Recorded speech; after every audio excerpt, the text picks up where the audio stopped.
Hello students, lux 2025 में आपका स्वागत है। आज हम थर्ड चैप्टर पर डिस्कस करेंगे। थर्ड चैप्टर आपका है linear equations in two variables. Third chapter क्या है आपका?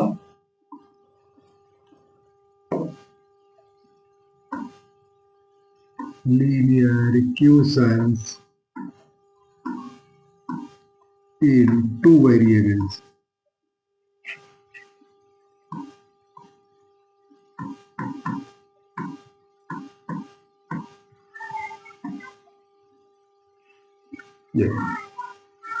तो देखते हैं इससे क्वेश्चन किस तरह के आएंगे।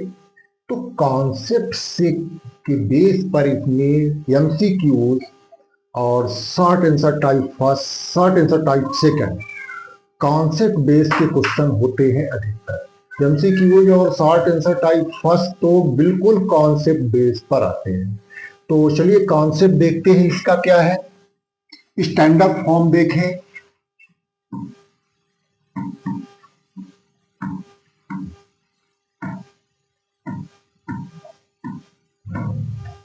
Standard form of linear equations in two variables, और आप बोल सकते हैं जनरल फॉर्म।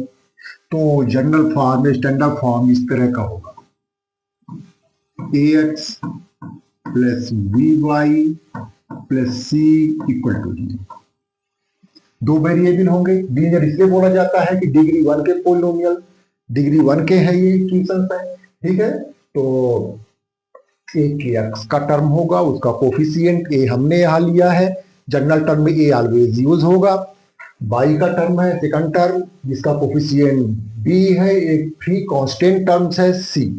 कभी कभार ये जो सी है राइट साइड में रख देगा तो उसको हम स्टैंडर्ड फॉर्म में बदल सकते हैं। सपोज ऐसा कर दे 2x plus 3y equal to 5।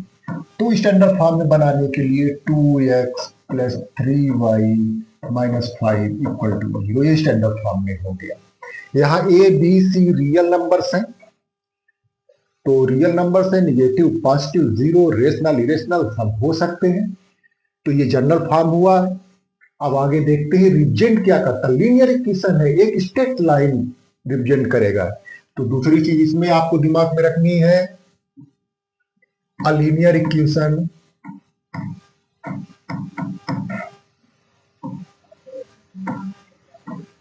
In two variables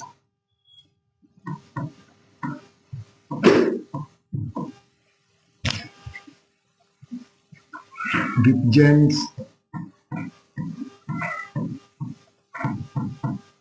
a straight line।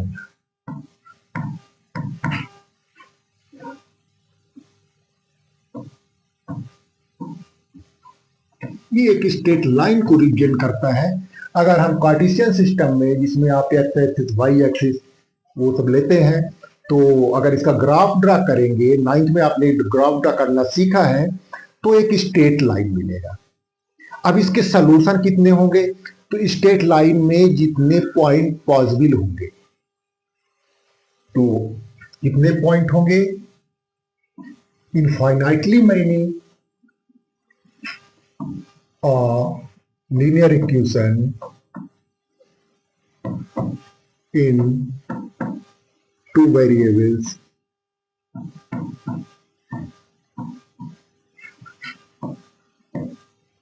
has infinitely many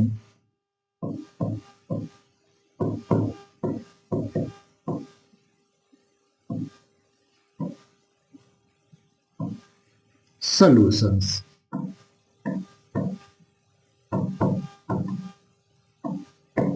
उस लाइन में जितने पॉइंट होंगे सब इसके सलूशन होंगे। और आप जानते हैं कि एक लाइन में इनफाइनाइटली मैनी पॉइंट्स हो सकते हैं, इसके इनफाइनाइटली मैनी सलूशंस होंगे। अब यूनिक सलूशन की बात अगर आएगी तो वो किस केस में होगा? तो अगर टू लाइन्स है, इस तरह के दो इक्वेशन है, linear equation in two variables, तो अब फिर तीनों केसेस वहां पॉसिबल है।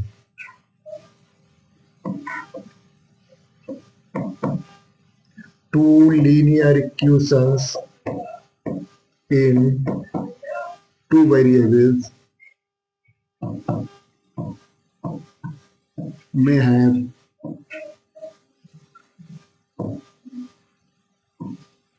unique solution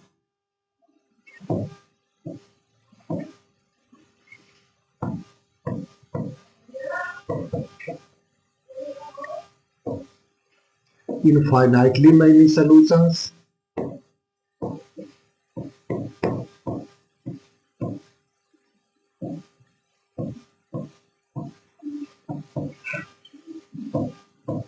or no any solution.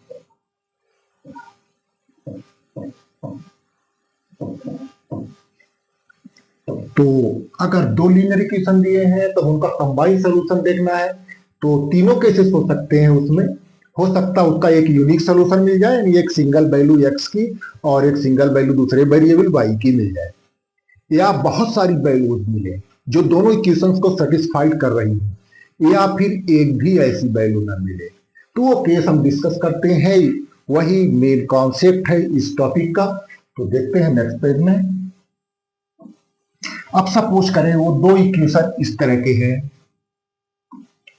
a1x plus b1y plus c1 equal to 0। पहला इक्वेशन ये हो, अगर a2x plus b2y plus c2 equal to 0, ये दूसरा इक्वेशन हो। a1 b1 c1 and a2 b2 c2 are real numbers. तो अब देखें, दो लीनियर इक्वेशंस है, ये दो डिफरेंट स्ट्रेट लाइंस को रिप्रेजेंट करेंगे। तो पहला केस क्या हो सकता है, इंटरसेक्टिंग लाइंस हो।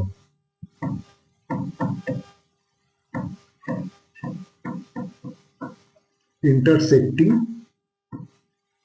लाइंस कैसे, इस तरह की दोनों लाइंस जो इन इक्वेशन से रिप्रेजेंट हो रही हैं इस तरह से इंटरसेक्टिंग हो, तो उनका एक कॉमन पॉइंट होगा, उसी पॉइंट के कोऑर्डिनेट जो है सॉल्यूशन हो जाएंगे।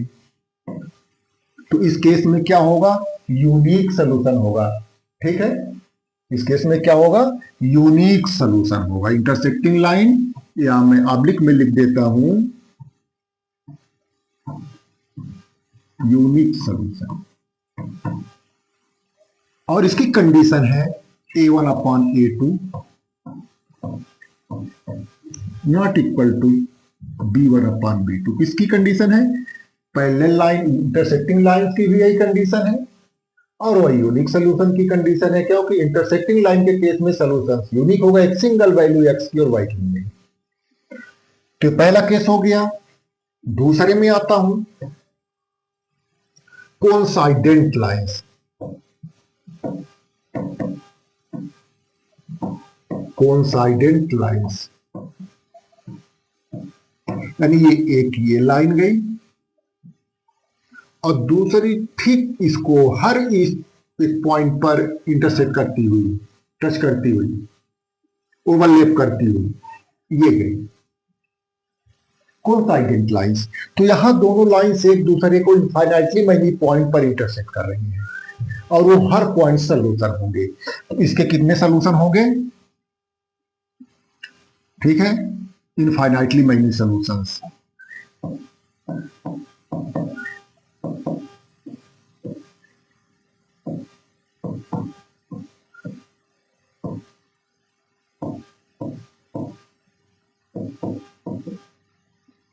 Infinitely many solutions. और इसकी कंडीशन क्या है, इसकी कंडीशन है a1 upon a2 equal to b1 upon b2 equal to c1 upon c2, यानी कोफिशिएंट के तीनों रेशियोज इक्वल होंगे।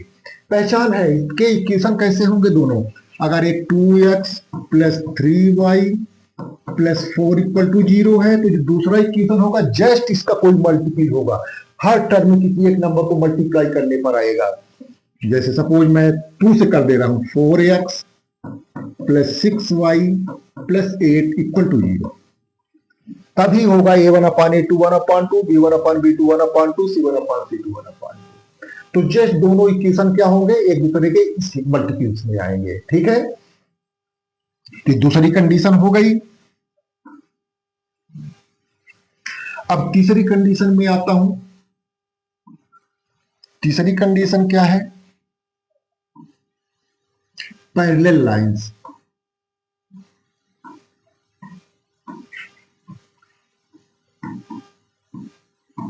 पैरेलल लाइंस इस तरह की लाइंस हो, जैसे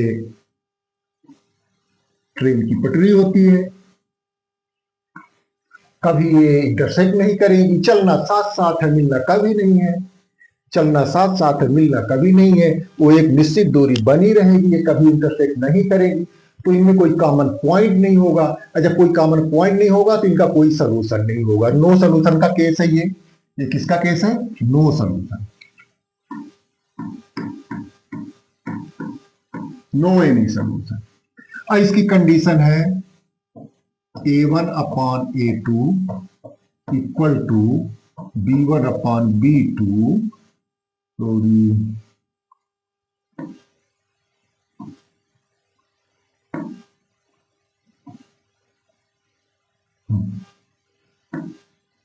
equal to B1 upon B2 and not equal to C1 upon C2। तो ये तीन कंडीशन आपको ध्यान में रखनी है। यूनिक सोल्यूशन जिसमें A1 upon A2 not equal to B1 upon B2, या इंटरसेक्टिंग लाइंस, फिर कोइंसाइडेंट लाइन और infinitely many solution A1 upon A2 equal to B1 upon B2 equal to C1 upon C2। और third case क्या है? Parallel lines और no any solution A1 upon A2 equal to B1 upon B2 not equal to C1 upon C2। ये तीन case हो गए। अब एक टर्म आता कंसिस्टेंट इनकंसिस्टेंट। इक्वेशन जो है, सिस्टम ऑफ इक्वेशंस कंसिस्टेंट है कि नहीं है। तो कोई सोल्यूशन है तो कंसिस्टेंसी है उसमें। अगर उनका कोई सोल्यूशन हो रहा है तो equations, system of equations consistent होंगे। सोल्यूशन चाहे यूनिक हो, चाहे सोल्यूशन इनफाइनाइटली मैनी हो। तो इन दो केसेस में कंसिस्टेंट होंगी। इक्वेशंस क्या है? कंसिस्टेंट होंगे। ये वाली कंडीशन मिले या ये वाली कंडीशन मिले, यूनिक सोल्यूशन हो या इनफाइनाइटली मैनी सोल्यूशन हो, तो वो कंसिस्टेंसी है। और इस केस में इक्वेशन इनकंसिस्टेंट होगा।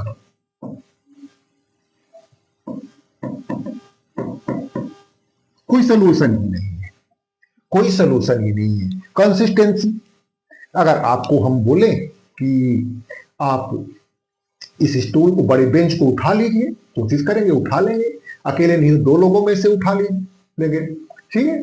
तो सोल्यूशन है उसका एक, आप कर सकते हैं ऐसा। अगर आपको कोई बोल दे कि इस क्लासरूम को आप उठा लीजिए, ऐसे जैसे बजरंगबली ने पहाड़ उठा लिया, ऐसे उठा लीजिए, तो आप कोशिश ही नहीं करेंगे, पता है कि नहीं उठेगा, वो इनकंसिस्टेंसी है। तो इस तरह से कंसिस्टेंट और इनकंसिस्टेंट हुआ। हाँ, इस केस को जिसमें consistent with infinitely many solution होता है, उसको डिपेंडेंट भी बोल देते हैं। उसको क्या बोल देते हैं? डिपेंडेंट भी। इतना दिमाग में आपको रखना है। अब चलिए कुछ क्वेश्चंस, बहुत सारे क्वेश्चंस इतने कॉन्सेप्ट से आने वाले हैं। बताया कि ज्यादातर एमसीक्यूज इससे आएंगे और शॉर्ट आंसर टाइप फर्स्ट में इसी से आएंगे। जैसे देखें, एक इक्वेशन है ax plus 2y equal to 7।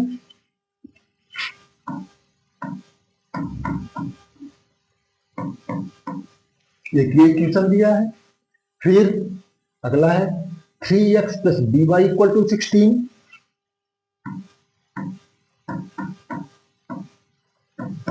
ये दो इक्वेशन दिए, कांस्टेंट राइट साइड में लिखा है। वो linear equation in two variables ही है, उसको हम लेफ्ट साइड में ला सकते हैं। तो अगर ऐसा है, represents parallel lines,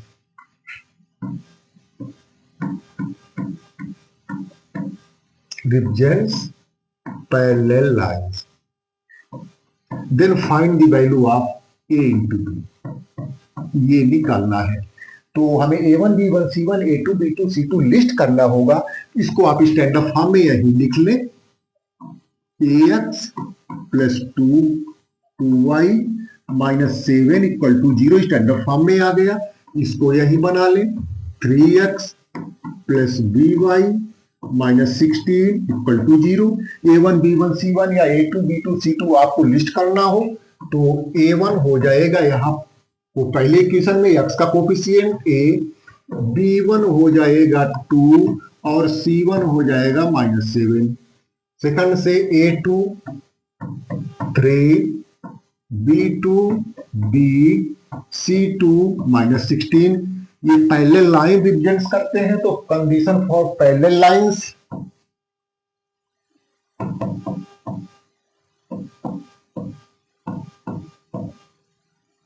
parallel line की कंडीशन रख दें a1 upon a2 equal to b1 upon b2 equal to c1 upon c2।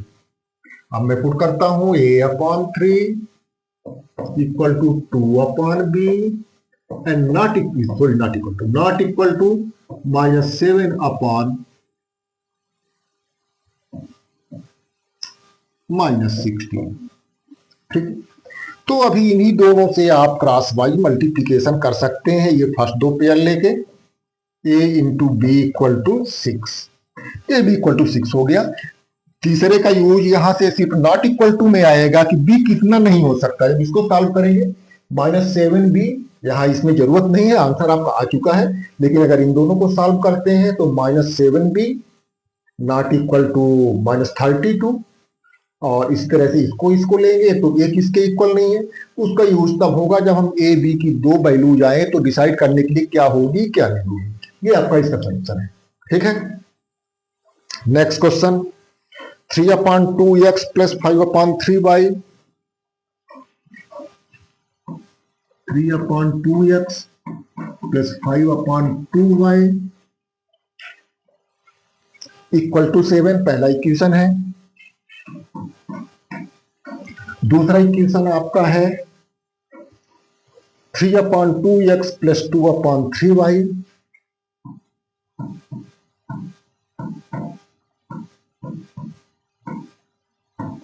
Equal to 6 है।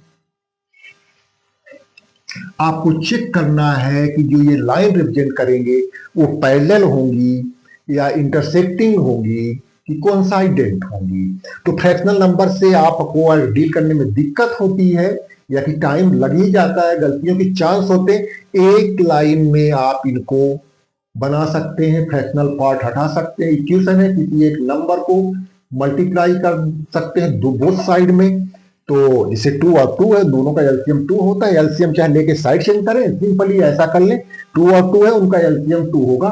2 से थ्रू आउट इक्वेशन को मल्टीप्लाई कर दें तो डिनोमिनेटर से हट जाता है। सपोज 2 इंटू ये कर दें, 2 यहां मल्टीप्लाई कर दें, 2 यहां मल्टीप्लाई कर दें, ये 2 कट गया, ये 2 कट गया, 7 2 या 14 हो गया। स्टैंडर्ड फॉर्म में लिखेंगे 3x प्लस 5y उसको इधर ला दें माइनस 14 इक्वल टू 0। ये सिंपल फॉर्म में आपका इक्वेशन आ गया। इसी तरह से 3 और 2 है, उनका एलसीएम क्या होगा 6 होगा। 6 से थ्रू आउट मल्टीप्लाई कर दे, लिख देंगे, बहुत दिक्कत हो। मल्टीप्लाई बोथ साइड बाय 6, यहां 6 इंटू कर दिया,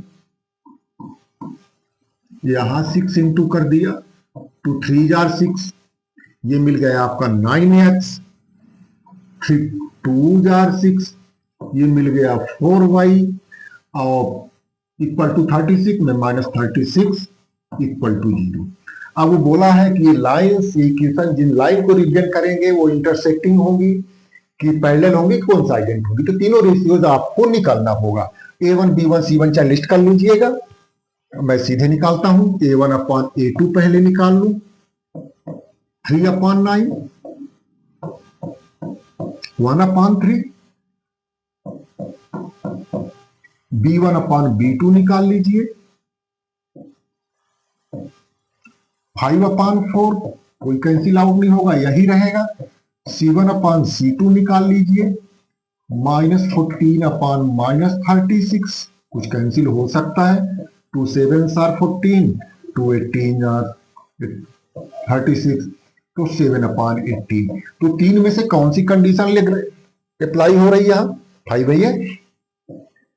पहली वाली A1/A2 1/3 है, B1/B2 5/4 है। पहली कंडीशन ही यहां अप्लाई हो रही है, पहले दो रेशियो ही इक्वल नहीं है। Here A1/A2 not equal to B1/B2, so lines are intersecting. तो लाइन्स आर इंटरसेक्टिंग। ये कॉन्सेप्ट से जुड़े क्वेश्चन हो गए। अब देखते हैं कुछ और चीजें।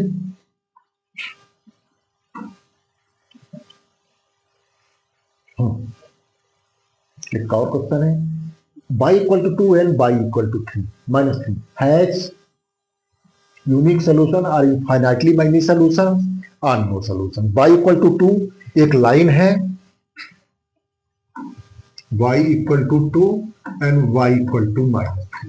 ये कैसी लाइन है? अगर y = कांस्टेंट मिले then this it represents a line parallel to x axis। चलिए ग्राफ मेन क्लास में डिस्कस किया था। y = 2 x एक्सिस के पैरेलल लाइन है जो 2 यूनिट्स से यहां जा रही है। ये y = 2 की लाइन है, ये y = 2 की लाइन है। और y = -3 1 2 3 -1 -2 -3, ये y = -3 की लाइन है। और ये दोनों लाइन पैरेलल है, ये कहीं इंटरसेक्ट नहीं कर पा रही है। पैरेलल लाइंस में नो सॉल्यूशन होता है, तो इनके क्या होगा? No solutions. नो सॉल्यूशन का केस हो जाएगा। अच्छा, फिर सिमिलरली दे दिया है x = a and y = b। दूसरा सेट इक्वेशंस का x = a y = b, इसके कैसे सॉल्यूशंस होंगे? तो देखिए मैं एक्सिस ड्रा कर रहा हूं। x = a बाई एक्सिस के पैरेलल लाइन है जो a यूनिट की डिस्टेंस पर बाई एक्सिस के पैरेलल जा रही है। ये है x = a। y = b x axis के पैरेलल लाइन है जो b यूनिट डिस्टेंस से x एक्सिस के पैरेलल हो रही है।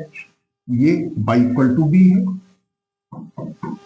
तो इनका इंटरसेक्टिंग पॉइंट ये डिस्टेंस, इसके कोऑर्डिनेट, तो ये डिस्टेंस a है, ठीक है, और ये डिस्टेंस b है। ए बी एक सिंगल सोल्यूशन ही पूछ दिया तो इसका सोल्यूशन ए बी है। ये यूनिक सोल्यूशन का केस है क्योंकि लाइन इंटरसेक्टिंग है।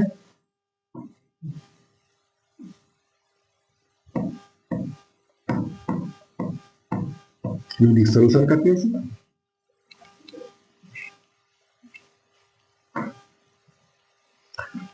आगे देखता हूं।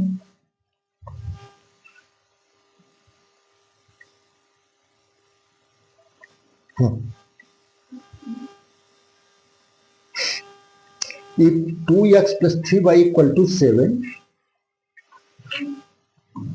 2x + 3y = 7 एंड एक और इक्वेशन है 2ax + a + by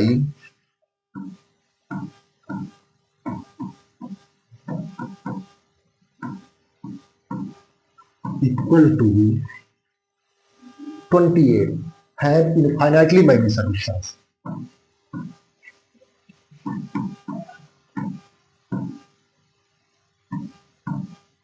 infinitely many solutions, then आपको फाइंड आउट करना है A एंड B,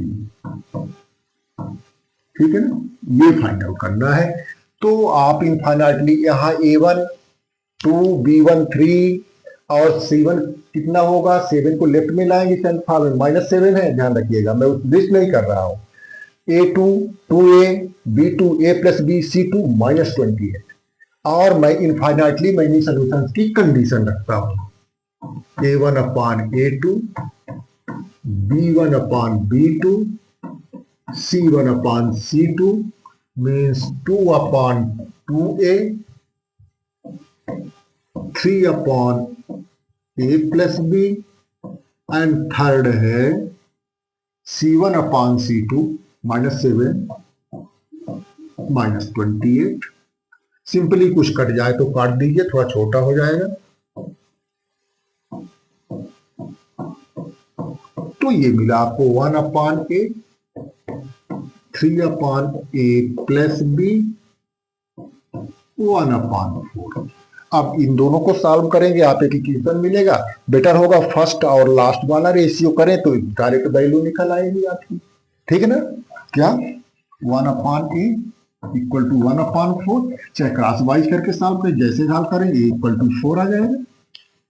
फिर फर्स्ट और थर्ड, सेकंड और थर्ड ले लीजिए। 3/A plus B equal to 1/4, A plus B equal to 4 3 12। A की वैल्यू आ गई है 4 plus B 12, B equal to 12 minus 4, B equal to 8। तो ये सोल्यूशन आ गए आपके, ठीक। एक जस्ट डिफरेंट टाइप का क्वेश्चन देखते हैं, जिसमें अगर आप धोखे से एलिमिनेशन सब्स्टिट्यूशन ट्राई किए तो फिर आप उसको कर तो लेंगे, लेकिन 3 घंटे में एक क्वेश्चन करेंगे और पूरा मार्क्स मिल जाएगा आपको, 4 आउट ऑफ 80 मिल जाएगा। उस क्वेश्चन को देखता हूं, वो क्या है। 217x plus 131y equal to 913। फिर सेकेंड है 131x plus 217y equal to 827। यहां थाउजेंड्स के रैंक की भी नंबर्स हो सकती है। इसी क्वेश्चन में सोचें कि अगर आपको एलिमिनेशन अप्लाई करना हो और x को एलिमिनेट करना चाहते हो तो 131 को मल्टीप्लाई करेंगे इक्वेशन 1 में, 217 को मल्टीप्लाई करेंगे इक्वेशन 2 में, फिर एलिमिनेट करेंगे। या कि y को करना हो तो 217 इक्वेशन 1 में, 131 इक्वेशन 2 में। तो सोचिए कितना बड़ा कैलकुलेशन होगा। और एग्जाम के समय में, एक एग्जाम के प्रेशर में जब आप इतना बड़ा कैलकुलेशन करेंगे तो उसके बहुत कुछ चांस है कि कैलकुलेशन गलत भी हो जाएगा। तो इसको ऑर्डिनरी मेथड से बिल्कुल ना करें, ऑर्डिनरी एलिमिनेशन या सब्स्टिट्यूशन मेथड बिल्कुल इसमें अप्लाई ना करें। इसकी ट्रिक्स यूज करें, इसकी पहचान देखें क्या है। यहां x और y के कोफिशिएंट जस्ट इंटरचेंज है। x और y कोफिशिएंट क्या है? जस्ट इंटरचेंज है। इस केस में हमें क्या करना है, दोनों इक्वेशन को एज इट इज ऐड कर लेना है। Adding equations 1 and 2, 217x plus 131y equal to 913, 131x plus 217y equal to 827। दोनों को ऐड कर लेना है। मैं कॉलम वाइज ऐड कर लेता हूं। ये 348x हो गया, ठीक है ना। यहां वही नंबर है तो वही आएगा, 348y आएगा। और इधर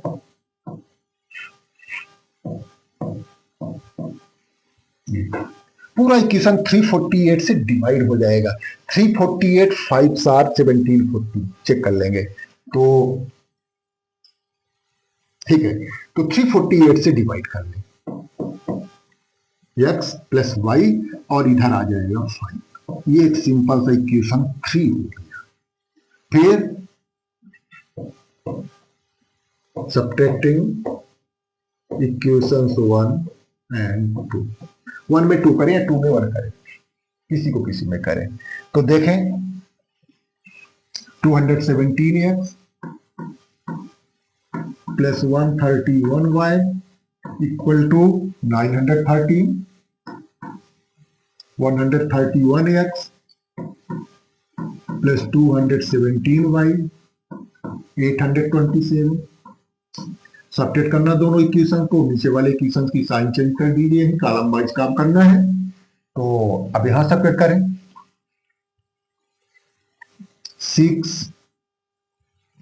86x और ये भी आएगा -86y और यहां भी 86। सिंपली इक्वेशन जो है 86 से डिवाइड हो जाएगा, तो ax minus Y equal to 1, ये इक्वेशन 4।